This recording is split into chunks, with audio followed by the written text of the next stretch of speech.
Então, quando nós estamos construindo um raciocínio aqui, né, que o racismo ele é uma forma de violência, né, é uma forma de estresse e que pode gerar traumas também.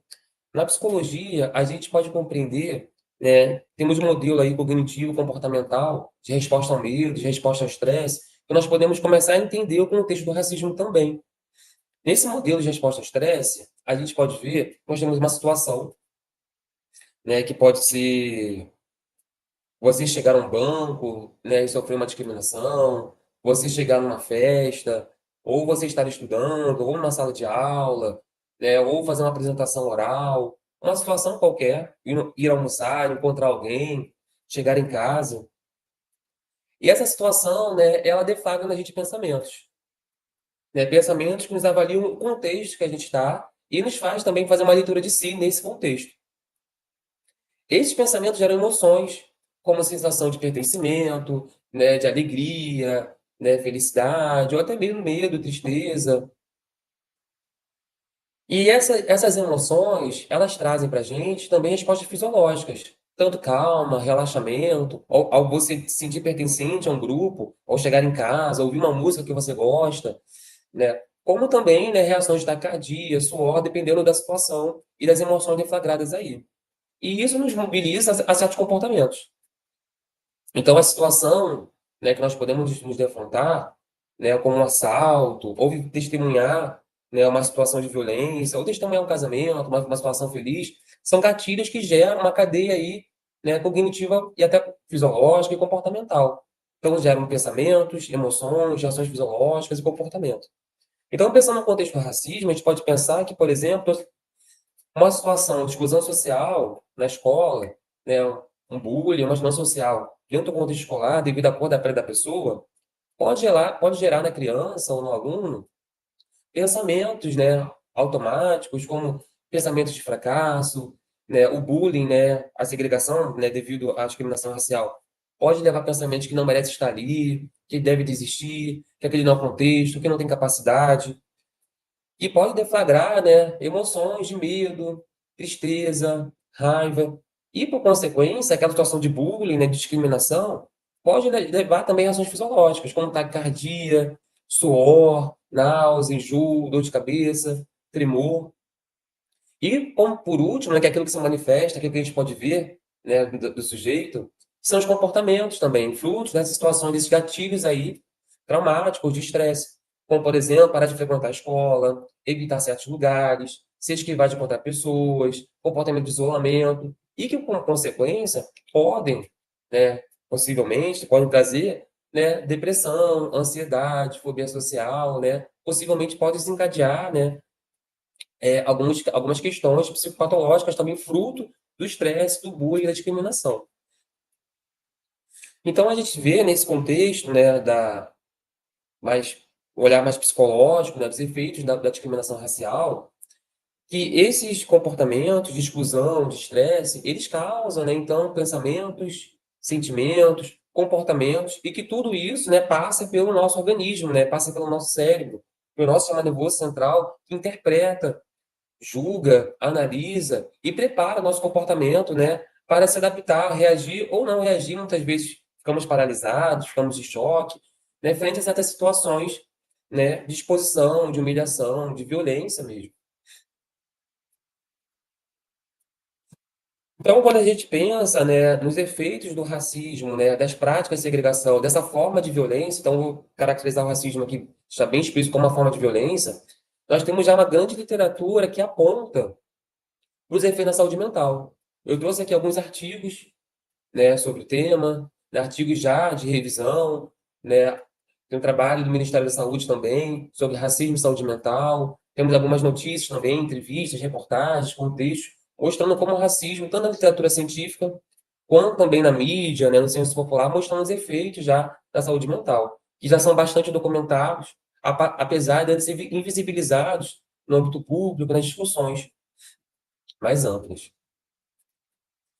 Então, quando a gente pensa, né, nos efeitos dessa violência, né, desse tipo de estresse no sujeito, nós podemos retomar, né, um conceito chamado estresse de minorias. Esse modelo de estresse das minorias é um modelo teórico que destaca a função central dos estressores vivenciados exclusivamente entre os membros de um grupo minoritário, que incluindo expressões de violência, estigma e discriminação direcionadas ao grupo em questão, como contribuintes potencialmente importantes para a saúde física e mental precária. Então, nós todos, né, podemos passar por situação de estresse. Pode ser fazer uma prova numa faculdade, ou ter um testemunhar um assalto, né, sofrer uma situação de humilhação, né, um assédio moral no trabalho. Mas o que esse conceito de estresse de minorias traz é que, apesar de podermos vivenciar ao longo da nossa vida situações específicas, pontuais de estresse, de trauma, de violência, existe um segmento da população que convive com isso, né, convive com certo tipo de estresse de uma forma mais cotidiana, né? Um grupo minoritário, então, né, que vivencia, né, esse tipo de expressões de estigma, discriminação. E o que é mais interessante, né, que esse modelo traz que, né, essas minorias frequentemente sofrem estressores tanto distais, específicos, né, que são estressores, né, estruturais, institucionais, como também estressores proximais, que são as violências, né, mais diretas, mais na primeira pessoa, né, agressão verbal, segregação, omissão, de uma forma mais direta. E isso tudo cria condições para um estresse excessivo. E que esse estresse excessivo, tanto feito por esses estressores distais como proximais, afetam negativamente a saúde física e mental. Uma série de caminhos aí, né, que a gente já vem discutindo. Então, o que é interessante de pensar, né, que nesse modelo de estresse, né, quando nós estamos confrontados numa situação de um assalto, por exemplo, ou numa situação, como eu falei aqui, de uma prova, né, que é uma situação de avaliação, que você vai ser observado sua performance, você tem, né, aqui nós temos um gráfico, né, com nível de estresse, aqui embaixo é o tempo, e quando o estresse acontece, não está no contexto, existe um aumento da resposta de estresse.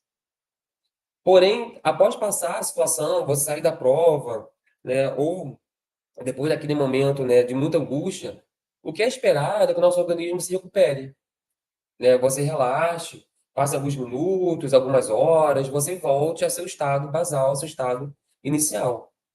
Entretanto, quando nós temos uma situação de sobrecarga, né, em que nós temos estímulos repetidos ou constantes, né, em que você está toda hora tendo picos de resposta, né, de estresse, como mostra esse gráfico aqui, a gente consegue observar que nós temos uma ausência de recuperação.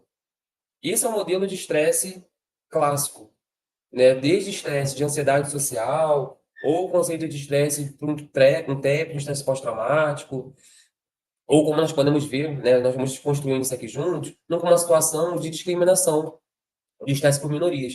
Então, a gente observa que a resposta adequada, esperada, é que após você cessar, né, o contexto estressor, há um relaxamento, né, há uma recuperação do organismo. Porém, em situações de sobrecarga, em que você tem cotidianamente ou repetidas vezes gatilhos ou situações de estresse, existe aqui uma ausência de recuperação. Então, a recuperação que deveria diminuir, né, que é a linha vermelha, e baixando o nível de estresse conforme passar o tempo, ela nunca baixa.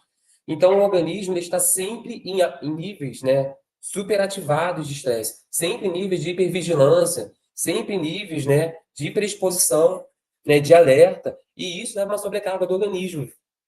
É como que se uma pessoa que foi assaltada, né, se a gente pensar no nível de estresse pós-traumático, está sempre à espreita, sempre preocupada, com medo, né, com alerta e se assaltada novamente. E pensando no contexto do racismo, em determinadas condições, né, em determinados contextos, isso pode levar também a uma dificuldade do organismo se adaptar.